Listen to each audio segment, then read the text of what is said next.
पिछले भाग में हमने देखा था कि कैसे हजारों सालों से कैद याजूज और माजूज की दीवार तोड़ने का प्रयास लगभग सफल होने वाला था। हमने जाना था कि कैसे उनका सरदार पहली बार इंशाअल्लाह कहेगा और उस एक शब्द की ताकत से ही पृथ्वी पर महाविपदा का दरवाजा खुल जाएगा। आज हम जानेंगे कि उस दीवार के टूटने से लेकर कयामत के अंतिम क्षण तक क्या क्या भयानक घटनाएं होंगी। वे सारा दिन दीवार तोड़ते रहेंगे। दिन के अंत में जब दीवार लगभग गिरने वाली होगी तब उनका सरदार शायद अल्लाह की मर्जी से कहेगा, आज के लिए यहीं रुको, इंशाअल्लाह बाकी काम हम कल आकर पूरा करेंगे। वो एक अकेला शब्द इंशाअल्लाह उनकी हजारों सालों की कोशिश को सफल कर देगा। अगली सुबह जब वे लौटेंगे तो वे देखेंगे कि दीवार ठीक उसी टूटी हुई अवस्था में है जैसा वे छोड़कर गए थे। इसके बाद वे एक ही झटके में उस दीवार को तोड़ देंगे और करोड़ों याजूज और माजूज बाहर के पानी की तरह तीव्र गति से पूरी दुनिया में फैल जाएंगे। उनके आगमन के साथ ही पृथ्वी पर एक चरम आपदा शुरू हो जाएगी। एक भयानक दृश्य। जब वे ऊंची जमीन से टोलियां बनाकर उतरेंगे तो ऐसा लगेगा जैसे पहाड़ के ऊपर से एक विशाल काली समुद्र की लहर नीचे आ रही है। उनकी चीखों और पैरों की आवाज से धरती कांप उठेगी। वे अपनी यात्रा के रास्ते में जो कुछ भी पाएंगे सब कुछ नष्ट कर देंगे।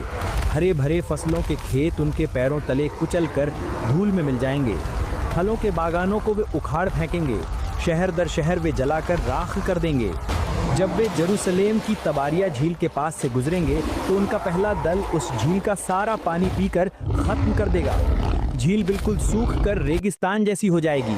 थोड़ी देर बाद जब उनका आखिरी दल उस सूखी जगह के पास से गुजरेगा तो वे एक दूसरे से कहेंगे, शायद कभी यहाँ पानी रहा होगा। दुनिया के लोग डर और दहशत से बदहवास हो जाएंगे। वे अपने घर बार छोड़कर पहाड़ों की गुफाओं और जंगलों में शरण लेने के लिए भागने लगेंगे। लेकिन याजूज और माजूज के हाथों से भागना लगभग असंभव होगा। वे जिसे सामने पाएंगे उसे बेरहमी से मार डालेंगे। वे दुनिया के लोगों को मारते मारते ऐसी स्थिति पर पहुंच जाएंगे जब वे अहंकार से कहेंगे, हमने तो पृथ्वी के सभी इंसानों को मार डाला है, अब तो पृथ्वी पर हमारा कोई दुश्मन नहीं है, चलो अब आसमान के लोगों को मारते हैं। ये कहकर वे आसमान की ओर अपने तीर चलाएंगे।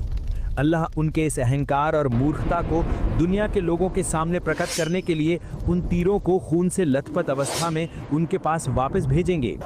खून से सने तीर देखकर वे खुशी से पागल होकर चिल्लाएंगे, देखो हमने आसमान के देवताओं को भी मार डाला है, अब हम ही इस ब्रह्मांड के शासक हैं। याजूज और माजूज के इस भयानक अत्याचार से तूर पहाड़ पर शरण लिए हुए ईमान वालों की हालत चरम पर पहुंच जाएगी।